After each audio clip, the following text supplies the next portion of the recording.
ஆதித்யா சேனல்ல ஒரு அருமையான பட்டிமன்றம். இந்த பட்டிமன்றத்தை இன்னைக்கு பார்த்து ரசிக்கக்கூடிய ஆதித்யாவுடைய நேயர்கள் அத்தனை பேருக்கும் எங்க பட்டிமன்ற குழுவின் சார்பா ஒரு அன்பான வணக்கம். அதாவது குடும்பத்தில் உறவுகளால் பேரின்பமா பெருந்தொல்லையா அப்படிங்கிற ஒரு தலைப்புல இன்னைக்கு ஒரு அழகான பட்டிமன்றம். குடும்பம்னா என்ன அப்படிங்கறத மட்டும் ஒரு சுருக்கமா சொல்லி நம்ம பேச்சாளர்களை கூப்பிடலாம். வீட்டுல புதுசா ரெசிபி ட்ரை பண்றாங்க. எனக்கு வயிற்றுல புளியை கரைக்கிறது ஒரு தடவை என் மனைவி ரெசிபி ட்ரை பண்ணும்போதுனா ஐயோ இன்னைக்கு என்ன செய்யறாலோ தெரியலையே அப்படின்ட்டு. சரி, பெண்கள் தான் எப்படின்னா ஆண்களுடைய நிலைமை எப்படி இருக்கு? ஆண்கள் மட்டும் சும்மா இருக்கும்னு நினைக்கிறீங்களா? வீட்டுல உட்கார்ந்து இருக்கையில வேற ஒரு வேலையும் கிடையாதா? ஊர் நியாயம் பேசுறது, வெட்டி நியாயம் பேசுறது, அரசியல் பேசுறது, இப்படியே பொழுது ஓடிக்கிட்டு இருக்கு. இன்னைக்கு குடும்பங்கள் இப்படித்தான் இருக்கு இன்னைக்கு சூழ்நிலையில. ஆனா இந்த சூழ்நிலையில குடும்பத்துக்குள்ள மகிழ்ச்சி இருக்கான்னா இருக்கு, இல்ல அது யாரால இருக்கு அப்படின்னு யோசிக்கும் போது உறவுகளால இருக்கு அப்படின்னு ஒரு அணி பேசுறாங்க. இன்னைக்கு குடும்பத்துக்குள்ள இருக்கிற உறவுகளால தாங்க மகிழ்ச்சி அதிகமாயிருக்கு. இன்னைக்குதான் வீட்டுக்குள்ள இருந்து மகிழ்ச்சியை நம்ம பல மடங்கா பெருக்கி இருக்கோம் அப்படின்னு ஒரு டீம் பேசுறாங்க. பேரின்பம் அப்படின்னு. இல்லங்க, இந்த வீட்டுக்குள்ள இருக்க ஆரம்பிச்சதுல இருந்தே தொல்லை அதிகமாயிருச்சு. ஒரு நாளைக்கு நிம்மதியா வெளியில போனோம், ஆபீஸ்ல இருந்தோம், சாயந்தரம் வந்தோம்னு நிம்மதியா இருந்துகிட்டு இருந்தோம். இப்ப இந்த வீட்டுக்குள்ள இருக்க இந்த பிள்ளைங்க படுத்துற பாடு, மனைவியோட தொந்தரவு, கணவனுடைய தொந்தரவு, மாமனார் மாமியார் பிரச்சனை, இப்ப எல்லாமே அப்படியே பிக்கல் பிடுங்கல் ஜாஸ்தி ஆயிட்டே இருக்குங்க. பெரும் தொல்லை தான் அதிகமா இருக்கு அப்படின்னு ஒரு அணி பேசுறாங்க. ரெண்டு அணியிலும் பேசக்கூடிய பேச்சாளர்கள் யார் அப்படின்னு பாத்தீங்கன்னா, பேரின்பமே அப்படின்னு பேசுறதுக்காக சகோதரி கார்த்திகா ராஜா இருக்காங்க. அவங்களோட சேர்த்து அந்த அணிக்கு வலு சேர்க்கறதுக்காக தம்பி முத்துக்குமரன், இல்லங்க மகிழ்ச்சி தான் நிறைய இருக்கு அப்படின்னு சொல்லி பேசுறதுக்கு தம்பி முத்துக்குமரன் இருக்காரு. இல்லங்க பெரும் தொல்லை தாங்க குடும்பத்துல, எல்லாமே தொந்தரவு தான் அப்படின்னு பேசுறதுக்காக அன்பு சகோதரி ஜெயசித்ரா அவங்க பேச போறாங்க. அவங்களுக்கு வலு சேர்ப்பதற்காக அந்த அணியில அன்பு சகோதரி யோக பாரதி இருக்காங்க. பேரின்பமே அப்படிங்கிற அணியில முதல்ல சகோதரி கார்த்திகா ராஜா அவங்க தொடங்குறாங்க. வாழ்க்கையில வசந்தத்தோட வாசல் இருக்குதுங்க. மக்களுக்கு சந்தோஷத்தை கொடுக்கக்கூடிய அந்த மகிழ்ச்சியை கொடுக்கறது யாருன்னு சொன்னா ஆதித்யா தொலைக்காட்சி மட்டும்தான். ஆதித்யா தொலைக்காட்சிக்கும் அதை பார்த்து ரசித்துக் கொண்டிருக்கக்கூடிய ரசிக பெருமக்களுக்கும் எனது பணிவான வணக்கங்களை தெரிவித்துக் கொள்கிறேன். குடும்பத்தில் உறவுகளால் பேரின்பமா பெருந்துன்பமா? எங்க ஜெயசித்ராக்காவும் என்னுடைய யோகா தங்கச்சியும் பெருந்துன்பம் எப்படிதான் பேச வந்திருக்காங்க அப்படிங்கறத நினைக்கும் போது எனக்கு ரொம்ப கஷ்டமா இருக்கு. ஏன்னா காலம் வேகமா ஓடிக்கிட்டே இருக்குது. ஆனா உறவுகளும் மனுஷங்களும் நம்ம பக்கத்திலேதான் இருந்துட்டே இருக்காங்க. இந்த ஊரடங்கு காலத்துல வரவு ஒண்ணும் இல்ல, வரவுகள் கை கொடுத்து தெரியாது. ஆனா நம்ம பக்கத்துல இருக்கக்கூடிய உறவுகள் தான் நம்ம வாழ்க்கைக்கு கை கொடுத்துச்சு. இப்போ உறவுகள் தான் ஏன் சந்தோஷம் அப்படின்னு நான் சொல்றேன் அப்படின்னா, திருமணமாகி இன்னைக்கெல்லாம் எனக்கு 8 வருஷம் ஆயிட்டுங்க.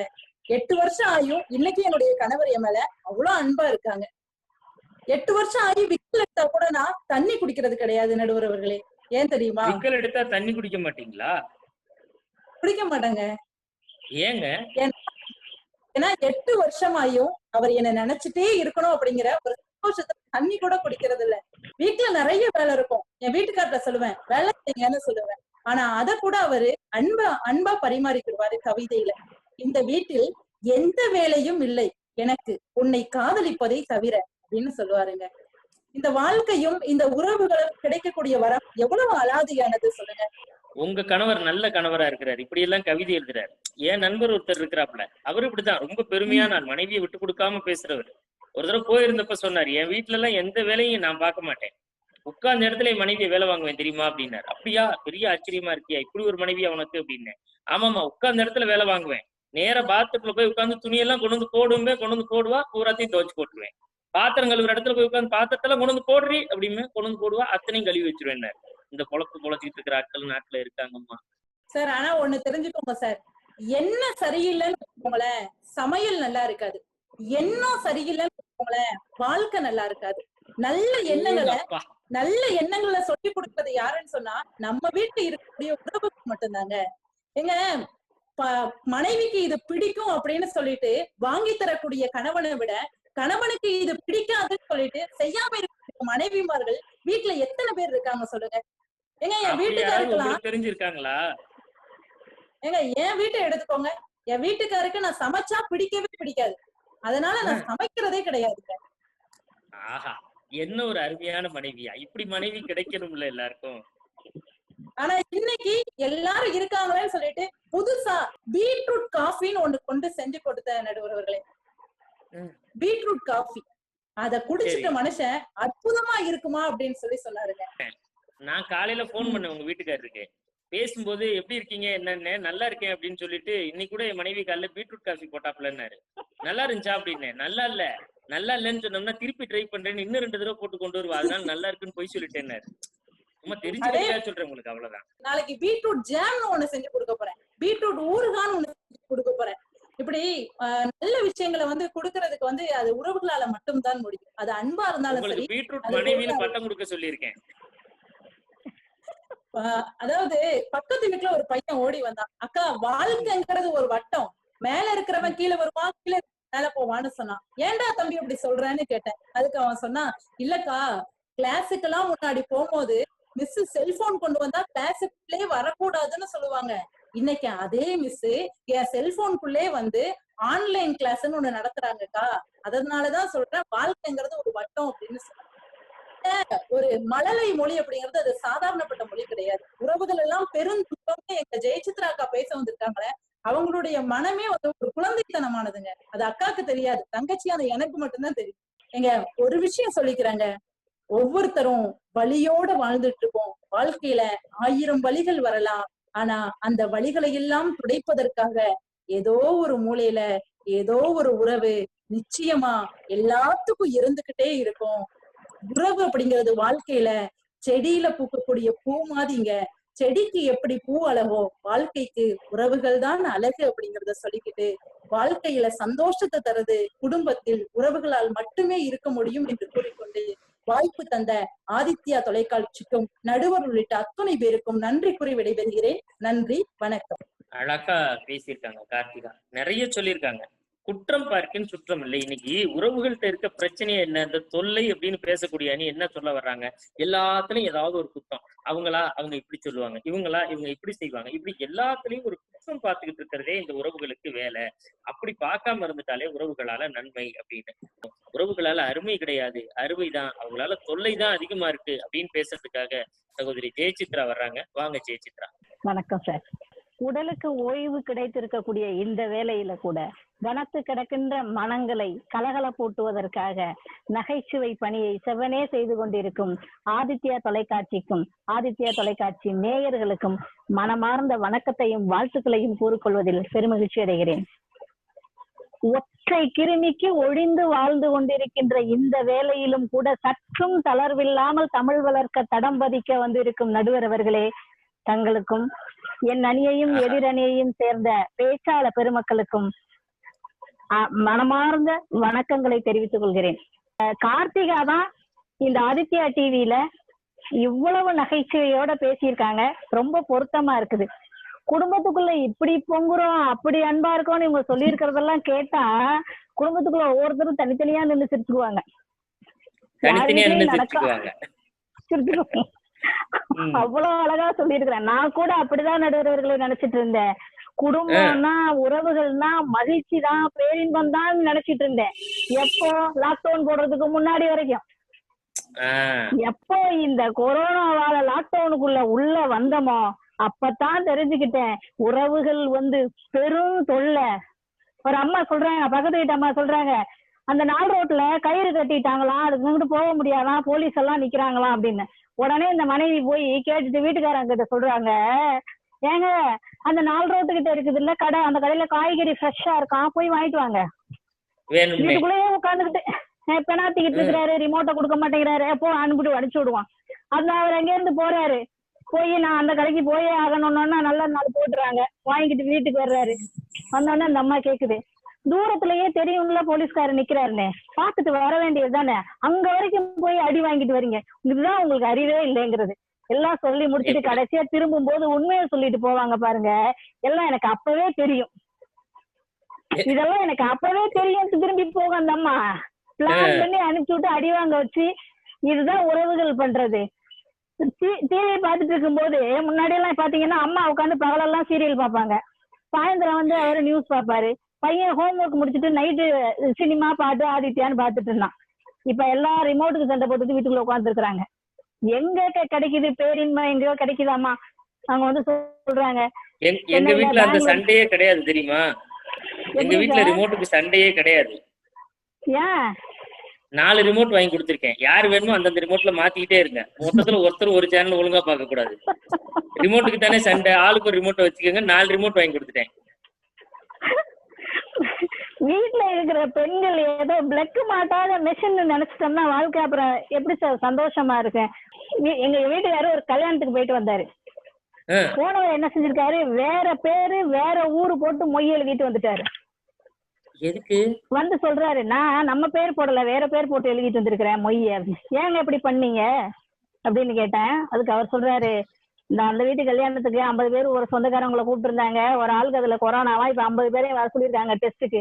நாளைக்கு என்ன ஏதாச்சும் பிரச்சனைனா என்னையும் கூப்பிடுவாங்கடி, போக முடியாது. வேற பேர் எழுதி போட்டு மொய் வச்சு வந்தாரு. நான் முகமே தெரியக்கூடாதுன்னு மூக்கு வரைக்கும் இருந்த மாஸ்க கண்ணு வரைக்கும் வச்சு மறைச்சிட்டு போட்டோவுக்கு போஸ் கொடுத்துட்டு வந்திருக்கிறேன். நீ இப்ப என்னை போய் அங்க போக சொல்ற. இப்படிதான் வாழ்க்கை பயந்து பயந்து பயந்து போயிட்டு இருக்கு. ஆன்லைன் வகுப்பு எடுக்கிறாங்களாமா, அதுல சந்தோஷம் கிடைக்குது. ஆன்லைன் வகுப்பு அட்டன் பண்றது பூரா அம்மாக்கள். அடுத்த நாள் ஹோம் தெரியுமா, அவங்களுக்கு தெரியல. ஆன்லைன் வகுப்பு அட்டன் பண்ணி அந்த ஹோம் ஒர்க் அடுத்த நாள் டீச்சர் அம்மாவை தான் கேட்க, மேம் நீங்களும் தானே கூட இருந்தீங்க, செஞ்சு பையனை விட்டுறோம். முன்னாடி எல்லாம் அம்மா எப்பவாவது பேரண்ட்ஸ் மீட்டிங் போய் மாட்டிக்கிட்டு இருந்தாங்க. வச்சு செய்யறாங்க. இது பரவாயில்ல. அன்னைக்கு ஒரு பையன் வீட்டுல உட்காந்து கேம் விளையாடிட்டு உட்காந்துருக்கான் மொபைல்ல. ஏன்னா ஆன்லைன் கிளாஸ் கேம் விளையாடிட்டு இருக்க அப்படின்னு கேக்குறேன். அவன் சொல்றான், இது பிடி பீரியட் போங்க பண்றான். ஆன்லைன்லயும் பிடி பீரியட் கொண்டு வர்றான். அவனை என்ன பண்ண முடியும்? உறவுகள் வந்து ஒரு சரியான பாதுகாப்பு கூட கொடுக்கறது இல்ல சார் இன்னைக்கு குடும்பங்களுக்கு. சாராயம் கிடைக்கலன்னு சானிடைசரை குடிக்கிற அப்பாவால அந்த குடும்பத்துக்கு என்ன சந்தோஷம் கிடைச்சிரும்னு நினைக்கிறீங்க? சமூக இடைவெளியை பின்பற்ற வேண்டிய ஆடவர்கள் மதுக்கடை வாசல்ல தள்ளு முள்ளாடி நிக்கிறாங்களே, அவங்க வீட்டுக்கு எந்த நம்பிக்கையையும் எந்த நிம்மதியையும் கொண்டு வந்து சேர்ப்பாங்கன்னு நினைக்கிறீங்க? குடிக்கிற ஆண்மகன்கள் இருக்கிற வீட்டுல ஒவ்வொரு நாளும் அந்த குடும்பம் பதப்பதச்சு நிக்குது. யாரு கூட சேர்ந்துருவாரோ, வியாதி வீட்டுக்கு வந்துருமோ, இந்த பயத்துல வாழ்றவங்கள பேரின்பத்தோட இடத்துக்கு எப்படி கொண்டு போக முடியும்? புகழினிது யாழினிது என்ப தம் மக்கள் மழலை சொல் கேளாதவருங்கிற காலம் இருந்துச்சுதான். எப்ப நம்ம பிள்ளைங்க நம்மளவே எதிர்த்து பேசுறாங்க, வாய மூடுன்னு சொல்றாங்களோ அந்த காலத்துல வாழ்ந்துட்டு இருக்கிறோம். அதனால பிள்ளைகளால ஒவ்வொரு நிமிஷமும் திக்கு திக்குன்னு தான் வாழ்ந்துட்டு இருக்கிறோம். எந்த வகையில பார்த்தாலும் குடும்ப உறவுகளால் பெரும் தொல்லையே என்று தீர்ப்பு வழங்குமாறு உங்களை அன்போடு கேட்டுக்கொண்டு, ஆதித்யா தொலைக்காட்சிக்கும் ஆதித்யா தொலைக்காட்சி நேயர்களுக்கும் மனமார்ந்த நன்றியையும் வாழ்த்துக்களையும் கூறி விடைபெறுகிறேன். நன்றி.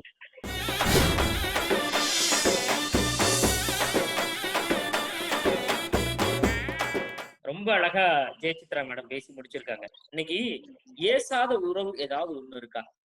நம்ம நல்லா இருந்தாலும் ஏசும், அதான் வாழ்ந்தாலும் ஏசும் தாழ்ந்தாலும் ஏசுனாங்க. நல்லா இருந்தாலும் சொல்லுங்களேன், அவன் எப்படி நல்லா இருக்கான்னு எனக்கு தெரியாதா, அப்படித்தான் அப்படின்பாங்க. சரி, ஒருத்தன் கஷ்டப்பட்டானு எனக்கு அப்பவே தெரியும், இவெல்லாம் உருப்ப மாட்டான், இப்படித்தான் போயிடுவான்னு எனக்கு தெரியும். இப்படின்னு பேசக்கூடிய உறவுகள் என்னைக்கு நமக்கு மகிழ்ச்சியை கொடுத்திருக்கு, இந்த உறவுகளால பெரும் தொல்லைதான் அப்படின்னு ஜெயசித்ரா அழகா சொல்லியிருக்காங்க. இல்லை உறவுகளால பேரின்பம் தான் அப்படின்னு பேசுறதுக்காக தம்பி முத்துக்குமரன் ஜெகதீசன் வராரு. முத்துக்குமரன் சொல்லுங்க. எப்போதும் தன் முகம் நிறைய இன்பத்தை மட்டுமே வைத்திருக்கக்கூடிய அன்பிற்கினிய நடுவர் அவர்களை வணங்கி, உலகமெங்கும் வாழும் தமிழர்களின் குடும்பங்களின் ஒரு உறவாகவே மாறி எப்போதும் பேரின்பத்தை மட்டுமே கொடுத்து கொண்டிருக்கக்கூடிய ஆதித்யா தொலைக்காட்சி வாயிலாக குடும்ப உறவுகள் பேரின்பத்தை தான் கொடுக்கிறது என்று சொல்ல உங்கள் அன்பு நண்பன் முத்துக்குமரன். நடுவர் அவர்களே, எனக்கு ஒரு விஷயம் மாதிரி வர்றாராம். எப்படி பேரின்பத்தை மட்டுமே கொடுக்கக்கூடிய ஆதித்யா சேனல், அடுத்து அவங்க பேசல பெருந்தொல்லை கொடுக்காத ஆதித்யா சேனல், அப்படி வருவாங்க. தலைப்புக்காக ஒரு இதுவா நடக்கட்டும். ஒரு விஷயம் மட்டும் எனக்கு நல்லா தெரியும் நடுவர் அவர்களே, நம்ம எங்க அக்கா ஜெயசித்ராவுடைய வாட்ஸ்அப் நம்பரும் என் தங்கச்சி யோகலட்சுமியோட வாட்ஸ்அப் நம்பரும் உங்கள்கிட்ட இல்லைங்கிறது மட்டும் எனக்கு நல்லா தெரியும். ரெண்டும் உங்கள்கிட்ட இருந்துருச்சுன்னு வச்சுங்களேன், இந்த ப்ரோக்ராம்க்கே கூப்பிட்டுருக்க மாட்டீங்க. ஏன்னு தெரியுமா? இப்ப கொஞ்ச நாளைக்கு முன்னாடி அன்னையர் தினம் போச்சு. அவங்க 2 பேரோட வாட்ஸ்அப் ஸ்டேட்டஸ் பாத்தீங்களா? தன்னானே நானே தானே கேஜிஎஃப். அதுக்கு அடுத்து கொஞ்ச நாள்ல தந்தையர்கள் தினம், தெய்வங்கள் எல்லாம் தோற்றே போகும். அதுக்கடுத்து கொஞ்ச நாள் அண்ணன் தினம், அடுத்து தங்கச்சி தினம், ஆயா தினம். சொன்னா நம்ப மாட்டீங்க, போன வாரம் ஆடி 18 தாய்மாமன் தினமாவே மாத்திட்டாங்க நம்ம ஆளுங்க. இந்த தினத்துக்கு பூரா வாட்ஸ்அப்ல ஸ்டேட்டஸா போட்டு போட்டு போட்டு சொந்தக்காரங்களை பூரா கரெக்ட் பண்ண வேண்டியது. அப்புறம் இங்க வந்துட்டு சொந்தம்னாவே தொல்லுங்க அப்படின்னு போய் சொல்ல வேண்டியது. இந்த மாதிரி ஒரு பாட்டு வேற, அம்மா பாட்டு, அப்பா பாட்டு, அண்ணன் பாட்டு, தம்பி பாட்டு, தங்கச்சி பாட்டு. அன்னைக்கு ஒருத்தன் பாக்குறேன் ஸ்டேட்டஸ்ல குத்துப்பாட்டு ஒண்ணு வச்சிருக்கான். எதுக்குடான்ற, என் பொண்டாட்டி நல்லா முத்துன்னு முத்திட்டு அதான் குத்துப்பாட்டு வச்சிருக்கேன்றான். அதுக்கு ஒரு ஸ்டேட்டஸ். இந்த மாதிரி பொய்யா சொல்ற ஆளுகளத்தை எங்க ஊர்ல அண்ட புழு, ஆகாச புழு, புழுகு முட்டைன்னு சொல்லுவாங்க நடுவர் அவர்களே. இவ்வளவு பேசுறாங்கல்ல, உறவுகளே தொல்லைன்னு சொல்றாங்கல்ல. நான் கேக்குறேன், எங்க அக்கா ஜெயசித்ராவ இந்த தாய் மாம வரிசைன்னு ஒண்ணு வரும்ல, சீர்னு ஒண்ணு வரும்ல, அதை மட்டும் வேணாம்னு சொல்லுங்க. அதை மட்டும் ஒத்துக்கிற மாட்டாங்க. ஏதாச்சும் சமாளிக்கிறதுக்கு ஏதாவது சொல்லுவாங்களே தவிர ஒருபோது வேணான்னு மட்டும் சொல்ல மாட்டாங்க. நீங்க ஜெயசித்ரா அக்கா விட்டுருங்களேன், கொஞ்சம் திரும்பி நம்ம தங்கச்சி யோகலட்சுமியை பாருங்களேன். நல்லா உருண்டையா நெய் குழந்தை மாதிரி இருக்கா, நல்ல நெய் குழந்தை மாதிரி இருக்கா. காலையில எந்திரிச்சு நல்லா நெய் தோசையை சாப்பிட வேண்டியது. மத்தியானம் ஆச்சா நல்ல பருப்பு சாதம், நைட்டுக்கு இட்லி பொடி, அதுக்கு ஈக்குவலா பியூர் ஆர்கானிக் நல்லெண்ணெய். எனக்கு தெரிஞ்சு தமிழ்நாட்டுல ஜோதிகாக்கு அப்புறம் அதிகமா நல்லெண்ணெய் ஊத்தி சாப்பிடுற இட்லி சாப்பிடுற ஒரே ஆள் என் தங்கச்சி யோகலட்சுமி. இவ்வளவையும் செஞ்சு கொடுக்கறது யாருன்னு நினைக்கிறீங்க? வீட்டுல இருக்காங்க தானே, அம்மா தானே. இத பூரா செஞ்சு விட்டு குடும்ப உறவுகள்னாவே எனக்கு தொல்லை, எதுக்கு இந்த பாவலாம்? ஒரே விஷயம் தான் சொல்றேன், குடும்பம் சந்தோஷம் இல்லைன்னு சொல்லியல, உறவுகள் மகிழ்ச்சி இல்லைன்னு சொல்லல. போய் ஒரு 10 நாள் கொரோனா வார்டுல படுத்துக்கிறீங்க, யார் வேணாம்னு சொன்னா அதை செய்வீங்களா? அதை மட்டும் வேணாம்னு சொல்லுவீங்க. ஆனா குடும்பம் மட்டும் ஒரே ஒரு சின்ன நடுவர்களே, நான் போன வருஷம் உங்கள்கிட்ட வந்து, ஐயா உலகமே ஸ்தம்பிச்சு நிக்க போகுது, பஸ் ஓடாது, கார் ஓடாது, பிளைன் ஓடாதுன்னு சொன்னா போனா கிடுக்க போயிலன்னு சொல்லிருப்பீங்க. ஆனா இன்னைக்கு எவ்வளவு டைம் ஷெட்யூல்ல நம்ம வாழ்ந்துகிட்டு இருக்கோம். வீட்டை விட்டு வெளியே போக முடியல, எங்க இருந்தாலும் போயும். ஆனா இவ்வளவு கஷ்டத்திலையும் கூட இ பாஸ் வாங்கி நம்மால் கல்யாணம் பண்றானா இல்லையா? இ பாஸ் வாங்கி கல்யாணம் பண்றாங்களா இல்லையா? உறவுகளே வேணாம், குடும்பம்னாவே கஷ்டம்னா கல்யாணம் மட்டும் ஏன் பண்ணிக்கிறீங்க? இன்னைக்கு 4 விஷயத்துக்கு தான் நடுவர்களே இ பாஸ். ஒண்ணு மீடியா பீப்புளுக்கு, இன்னொன்னு ஹாஸ்பிட்டல் போறதுக்கு. இது ரெண்டும் பரவாயில்ல. மீத இருக்க 2 என்ன தெரியுமா? ஒண்ணு மேரேஜ், இன்னொன்னு டெத். கவர்மெண்டே சொல்லுது உறவுகள் தான் இங்க ரொம்ப முக்கியம். இப்ப நீங்க 2 பேர் என்ன சொல்ல போறீங்க பெருசா? நம்ம தங்கச்சி யோக பாரதியை விட்டுருங்க, அது சின்ன பிள்ளை பாவம், தலைப்பு கொடுத்தீங்கக்காக ஒரு வழி எல்லாம் பேசிக்கிட்டு இருக்கு. நம்ம ஜெயசித்ரா இருக்காங்களே ரொம்ப மோசம் அக்கா. ஏன்னா மாச கடைசியாச்சுன்னு வச்சுங்களேன், பட்டுப்புடம் வாங்கி கொடுக்கும் போதெல்லாம் எங்க மாமாவை அவசம் சொல்றது. ஆனா பட்டிமன்றத்துக்கு வந்தா மட்டும் மாமாவை மோசம் சொல்றது. எந்த கணக்குல சேர்க்கிறது? நடுவுல உறவுகளே வேணாம், குடும்பங்களே வேணாம்னு சொல்றது நம்ம என்ன அமெரிக்கால இருக்குமா, ரஷ்யால இருக்குமா? எகிப்து நாடுகள்ல பிரமிடுகள் அழகு, அமெரிக்கால பில்டிங் அழகுனா இந்தியால குடும்பங்கள் தான் அழகு நடுவர்களே. என்ன தெரியாம போயிட்டோம். இன்னைக்கு நான்லாம் வந்து கூட்டு குடும்பத்தை விரும்புறேன். நீ கூட்டு குடும்பம்னா என்னன்னே பாடம் நடத்த வேண்டியிருக்கு. நீங்க இருக்க பயில எல்லாம் அப்பாவும் அம்மாவும் சேர்ந்து வாழ்ந்தாவே அதான் கூட்டு குடும்பம் நினைச்சுக்கிட்டு இருக்காங்க. அன்னைக்கு ஒரு குடும்ப விசேஷம். கூட்டு குடும்பத்தை ரொம்ப விரும்புற ஒரு ஆளு, எனக்கு கூட்டு குடும்பம்னா ரொம்ப பிடிக்கும் அப்படின்னாரு. அப்படியா உங்க வீட்டுல யார் யாரெல்லாம் இருக்கீங்க? நான் என் முத மனைவி, 2வது மனைவி, 3வது மனைவின்னாரு. அப்படி கூட்டு குடும்பமா இருக்கவங்க இருக்காங்க நாட்டுல. குடும்பம் தான் போல் இருக்கு. குடும்பம் வந்து சந்தோஷமே தரல அப்படின்னு நீங்க சொல்றீங்க. வேற எங்க போயிருவீங்க நீங்க? ஒரு சினிமாக்கு போறீங்களா, பார்க்கு போவீங்களா, இல்ல ஏதாவது ஒரு வெளிநாடு போவீங்களா? எவ்வளவு நாள் இருப்பீங்க? எவ்வளவு மகிழ்ச்சியா இருந்துருவீங்க? நடுவுல ஒண்ணு இல்ல, திட்டிக்கிட்டே சாப்பாடு போறதுக்கு எங்க அக்கா ஜெயசித்ரா மாதிரி ஒரு அம்மா. எவ்வளவுதான் எல்லாரும் முன்னாடி ஏசுனாலும் யாருக்கும் தெரியாம காசு கொடுக்கறது உங்களை மாதிரி ஒரு அப்பா. என்னதான் நான் சேட்டை பண்ணாலும் தலையில அடிச்சுக்கிறோம் தவிர என்னை அடிக்காத நம்ம எடிட்டர் அந்த மாதிரி ஒரு அண்ணன். எப்பயுமே அன்பையும் பாசத்தையும் மட்டுமே காட்டுற எங்க அக்கா கார்த்தியா மாதிரி ஒரு அக்கா. வாய் அடிக்கிறதுக்கு வம்புழுக்கிறதுக்கு என் தங்கச்சி யோகலட்சுமி மாதிரி ஒரு தங்கச்சி. இதுதான் நடுவர்களே குடும்பம். இதை விட பெரிய மகிழ்ச்சி உங்களுக்கு எங்க கிடைக்க போகுது? எங்க போய் நீங்க மகிழ்ச்சியை பாத்துற போறீங்க? குடும்பம்ங்கிற பேரு சும்மா எல்லாம் வச்சிருக்க நடுவர்களே. தமிழர்கள் ஒவ்வொன்றத்தையும் அர்த்தத்தோட வச்சிருக்காங்க. கொடு கூட்டல் இன்பம், அதுதானே குடும்பம். உங்களுக்கு இன்பம் வேணும்னா முதல்ல நீங்க கொடுங்க. நீங்க இஞ்சி தின்ன குரங்கு மாதிரியே மூஞ்சியை வச்சுக்கிட்டு யார் எனக்கு அன்பு கொடுக்கறா எப்படி கொடுப்பாங்க? நடுவில் உங்களுக்கு காபி சாப்பிடுற பழக்கம் இருக்கா? நல்லா சாப்பிடுவேன். உலகம் முழுக்க எல்லோரும் விரும்புகிற ஒரு பானம் காபி. அந்த காப்பில கூட கசப்பு இருக்கும் போதுதான் அதோடைய சுவை இனிக்குது. உண்மையா பொய்யா? உண்மை. ஒரு காப்பில கூட கசப்பு வேணும்னா வாழ்க்கையில ஏன் கசப்பு இருக்க கூடாது? அப்படிப்பட்ட கசப்பையும் இன்பமாக மாற்றுகிறது தானே குடும்பம். அந்த குடும்பம் உங்களுக்கு சந்தோஷம் தரலைன்னா எங்க போய் சொல்லுவீங்க? இன்னைக்கு ஆஸ்பத்திரியில சீரியஸா இருக்க ஒரு ஆளுடைய அந்த மிஷின்ல பாத்தீங்கன்னா அதுல அந்த உயிர் காட்டுற கருவி மேலையும் கீழே இறங்கும். மேலையும் கீழே இறங்கினாத்தே அந்த ஆள் உயிரோட இருக்காரு. சீரா போச்சுன்னா அந்த ஆள் செத்து போயிட்டாருன்னு அர்த்தம் நடுவர்களே. குடும்பங்கள் என்பது எப்போதும் மகிழ்ச்சியை தான் தருகின்றன. அதில் சில மேடு பள்ளங்கள் இருந்தாலும் அதை கடந்து செல்வதுதான் முழுமையான இன்பம் சொல்லி வாய்ப்பளித்தமைக்கு நன்றி பாராட்டி விடைபெறுகிறேன். நன்றி வணக்கம். அருமையா இன்னைக்கு வந்து என்னெல்லாம் ஜெயசித்ரா கம்ப்ளைண்டா சொன்னாங்களோ அத்தனைக்கும் பதில் சொல்லிட்டாங்க. எதுங்க வாழ்க்கைன்னு எல்லாம் இருக்கத்தாங்க செய்யும். வாழ்க்கைன்னு 1000 இருக்கும், குடும்பம்னா 4 இருக்கத்தான் செய்யும் அப்படின்னு அருமையா சொல்லியிருக்கிறேன். எங்க ஊர்ல ஒருத்தன் சொன்னான், குடும்பம்னா 4 இருக்கத்தான் செய்யும் அப்படின்னு ஒருத்தன் சொன்னான். அவன் பொண்டாட்டி போட்டு சாத்துன்னு சாத்தினான். ஏன்டா என்ன திமிருந்தா நீ இந்த வார்த்தை சொல்ல அப்படின்னு சாத்துன்னு சாத்தினான். ஏமா குடும்பம்னா 4 இருக்குன்னு சொன்னதுக்கு இது ஒரு தப்பாமா? அதுக்கு போய் இருந்தாலும் இந்த அடி அடிக்கிற அப்படின்னா, குடும்பம்னா 4 இருக்கலாங்க, ஆனா இந்த குடும்பமே 4 இருக்கு, அதுக்குதான் இந்த போட்டு நான் அடிச்சுட்டு இருக்கேன். இப்படி சில பேர் நாட்டுல இருக்கத்தான் செய்யறாங்க. இப்ப குடும்பம்னாலே தொந்தரவு தான், பெரும் தொல்லை தான் அப்படின்னு பேசுறதுக்கு ஒரு இளைஞி நம்ம சகோதரி யோகலட்சுமி. பேசுங்க யோகலட்சுமி.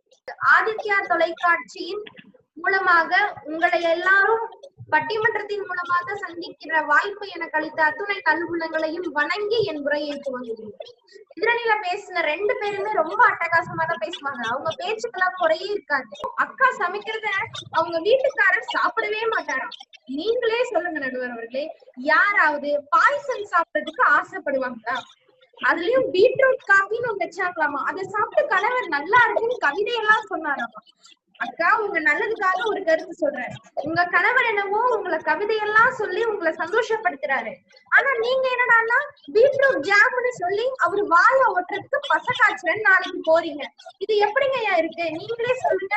இன்னைக்கு சொந்தக்காரங்க எல்லாம் கல்யாணம் கருமாதின்னு கூடுறாங்களோ இல்லையோ, நம்ம வாழ்க்கையில நடக்கிற 2 விஷயத்துக்கு கண்டிப்பா கூடிடுவாங்க. நம்மளுடைய 10th 12th ரிசல்ட் அன்னைக்கு, இன்னொன்னு நம்மள பொண்ணு பார்க்க போற அன்னைக்கு.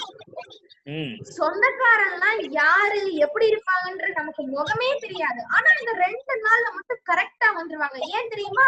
அவங்கதான் நாரதராட்சி. அந்த 2 விஷயத்துலதான் கலவரத்தை மூட்ட முடியும். நாங்க ஏன் தெரியுமா சொந்தக்காரங்க எல்லாம் பெருந்தொல்லைன்னு சொல்றோம்? ஏன்னா இன்னைக்கு அப்பா அம்மா இல்லாத குழந்தைங்களை கூட வளர்த்திடலாம். அப்பா அம்மா இல்லாம குழந்தைகள் வாழ கூட தயாராக இருக்காங்க. ஆனா அப்பா அம்மா இல்லாத குழந்தைங்களை அந்த குடும்ப உறவுகள் பேசுற பேச்சு இருக்கு பாத்தீங்களா, அதுதாங்க ரொம்ப கொடுமையான விஷயம். அதுக்கு அவங்களுக்கு எவ்வளவு தண்டனை கொடுத்தாலும் அதுக்கு ஈடு இணையே கிடையாது. நீங்க பேரின்பம்னு சொல்லியிருந்தாலும் அது உங்களுக்கு பின்னாடி இருக்கக்கூடிய பெருந்தொல்லையின் காரணமாகத்தான் நீங்க பேரின்பமே சொல்றீங்க என்று சொல்லி நல்ல வாய்ப்புக்கு நன்றி கூறி விடைபெறுகிறேன். நன்றி, வணக்கம். சூப்பர் சூப்பர், ரொம்ப அழகா. அதுவும் பாருங்க, தீர்ப்பு நான் பேரின்பம்னு கொடுத்துட்டா அதுக்கு காரணம் கூட எனக்கு பின்னால் இருக்கிற உறவுகள் தரக்கூடிய பெருந்தொல்லையாத்தான் இருக்கும் அப்படின்னு ஒரு மிரட்டி விட்டு போயிருக்கிறாங்க. ரொம்ப அழகா 4 பேருமே பேசி இருக்கிறாங்க.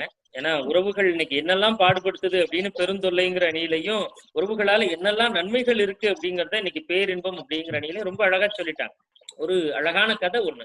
மைக்கேல் ஏஞ்சலோ அப்படின்னு ஒரு சிற்பி ஒரு தடவை அப்படி ரோட்ல நடந்து போயிட்டே இருந்திருக்கிறாரு. எதிர்த்தாப்புல போறப்போ ஒரு கடை வாசல்ல கடை முதலாளி பயங்கரமா திட்டிக்கிட்டு இருந்தாராம். இந்த கல்லை எடுத்து தூரமா வைங்கன்னு எத்தனை நாளா சொல்லிக்கிட்டு இருக்கேன் அப்படின்னு கடையில வேலை செய்யறவங்களை திட்டிக்கிட்டு இருந்திருக்காரு. பார்த்தா ஒரு பெரிய பாறாங்கல் கடையை அடைச்ச மாதிரி இருக்கு. உடனே மைக்கேல் ஏஞ்சலோ நேர போய், எனக்கு அந்த கருங்கல்ல என் வீட்டுல கொண்டு வந்து கொடுக்க சொல்றீங்களா, நான் பணம் கொடுத்துறேன்னு. இந்த கல் எங்க கடைக்கு இடைஞ்சலா இருக்கு, 10 பேரை வச்சு நானே வீட்டுல கொண்டு வந்து தரேன், அதுக்கு பணம் எதுவும் தர வேண்டாம் அப்படின்னு சொல்லி ஃப்ரீயா கொண்டு வந்து அவர் வீட்டுல கொடுத்துட்டு போனாராம். கொஞ்ச நாள் கழிச்சு அதே மைக்கேல் ஏஞ்சலோ அந்த வீதி வழியா வந்து அந்த கடைக்காரருக்கு ஒரு பத்திரிக்கை கொடுக்குறாரு. என் வீட்டுல ஒரு விருந்துக்கு ஏற்பாடு பண்ணிருக்கேன், அவசியம் நீங்க வரணும் அப்படின்னு சொல்லி. என்ன விசேஷம்னு நீங்க வந்து பாருங்க தெரியும்ன்றாரு. மறுநாள் அந்த விருந்துக்கு அந்த கடைக்காரர் வர்றாரு. வந்தவர் வாசலே அப்படியே மலைச்சு போய் நின்றுட்டார். ஒரு அருமையான ஒரு கடவுளுடைய உருவம், இயேசுநாதருடைய வடிவம் அதுல சிற்பமா செஞ்சு வாசல்லே வச்சிருக்காரு மைக்கேல் ஏஞ்சலோ. அதை பார்த்து அப்படியே ஆச்சரியப்பட்டு, எவ்வளவு அழகான சிலையா இருக்கு, இதை பார்க்கும் போதே ஆசையா இருக்கு, அந்த சிலை எனக்கு வேணும் அப்படின்னு சொல்லி அந்த கடைக்காரர் கேட்கிறாரு. என்ன விலையா இருந்தாலும் நான் வாங்கிக்கிறேங்கிறாரு. அப்ப மைக்கேல் ஏஞ்சலோ சொன்னாரா, ஒரு 4-5 பேரை வச்சு நானே ஃப்ரீயா கொண்டு வந்து உங்க கடையில இதை கொடுக்க சொல்றேன் அப்படின்னு. இவ்வளவு அருமையான சிலையை எப்படிங்க உங்களால ஃப்ரீயா கொடுக்க முடியுதுன்னு அந்த கடைக்காரர் கேட்டாராம். அதான் மைக்கேல் ஏஞ்சலோ சொன்னாரா, இந்த சிலை வேற எங்கேயும் இல்லைங்க, உங்க கடையை அடைச்சுக்கிட்டு இருக்குதுன்னு ஒரு பெரிய பாறாங்கல் கொடுத்தீங்க இல்லையா, அந்த கல்லுக்குள்ளதான் அந்த சிலை ஒளிஞ்சிருந்துச்சு. அந்த கல்லுல இருக்கிற தேவையில்லாத பகுதிகளை எல்லாம் நான் உளியும் சுத்தியில வச்சு செதுக்கி ஒதுக்கி எடுத்தேன், அருமையான ஒரு இயேசுநாதருடைய வடிவம் கிடைச்சிச்சு அப்படின்னு மைக்கேல் ஏஞ்சலோ சொன்னாராம். நம்முடைய உறவுகளும் அப்படித்தாங்க, பாறை மாதிரி பார்க்க பாறாங்கல்லாம் இருக்கும். அந்த பாறாங்கல்ல நிறைய தேவையில்லாத விஷயங்கள் இருக்கும். நமக்கு தேவையானதை மட்டும் நாம எடுத்துக்கணும்ன்ற முயற்சியோட அந்த உறவுகளை அணுக தொடங்கணும்னு சொன்னா, நமக்கு தேவையில்லாத உறவுகள்கிட்ட இருக்கிற தேவையில்லாத விஷயம், கெட்ட பழக்கம், அவங்க தப்பா பேசுறது, அவங்களுடைய அணுகுமுறை, அதெல்லாம் ஒதுக்கிருங்க. அவங்க கிட்ட இருக்கிற நல்ல விஷயத்த மட்டும் நம்ம எடுத்துக்கலாம். அவங்களால நமக்கு நடைபெறக்கூடிய நன்மைகள். ஒரே ஒரு விஷயம் தான் நான் சொல்ல விரும்புறேன். உறவுகளால தொல்லை அப்படின்னு நான் சொன்னேன் அப்படின்னா என்ன ஆகும்? நாம யாரோ ஒருத்தருக்கு அண்ணனா இருக்கோம், யாரோ ஒருத்தருக்கு அப்பாவா இருக்கோம், யாரோ ஒருத்தருக்கு அண்ணன் தங்கையா இருக்கோம், யாரோ ஒருத்தருக்கு அக்காவா இருக்கோம். ஏதோ ஒரு வகையில நாமும் ஒரு உறவு தானே இன்னொருத்தருக்கு. அப்ப நாம இன்னொருத்தருக்கு தொந்தரவுன்னு நாமளே சொல்ல முடியுமா? இப்போ ஒரு குடும்பத்தினுடைய மகிழ்ச்சி பல மடங்காக பெருகுவதற்கு காரணமாக இருப்பது உறவுகள் என்கிற அடிப்படையிலே சின்ன சின்ன தொல்லைகள் தொந்தரவுகள் உறவுகளால இருந்தாலும் குடும்பத்திலே உறவுகளால் பெரும் தொல்லையை விட பேரின்பமே அதிகமாக இருக்கிறது. எனவே பேரின்பமே பேரின்பமே பேரின்பமே என்று சொல்லி உங்கள் வாழ்க்கையில் எல்லாம் பேரின்பம் பெருக இப்போதும் உங்களை மகிழ்ச்சியில வைத்துக் கொண்டிருக்கக்கூடிய நம்முடைய ஆதித்யா சேனலுக்கும் ஆதித்யா சேனலுடைய ரசிக பெருமக்கள் அத்தனை பேருக்கும் நன்றி சொல்லி இந்த வாய்ப்பினை தந்தவர்களுக்கும் நன்றி சொல்லி பட்டிமன்றத்தை நிறைவு செய்கிறோம். நன்றி, வணக்கம்.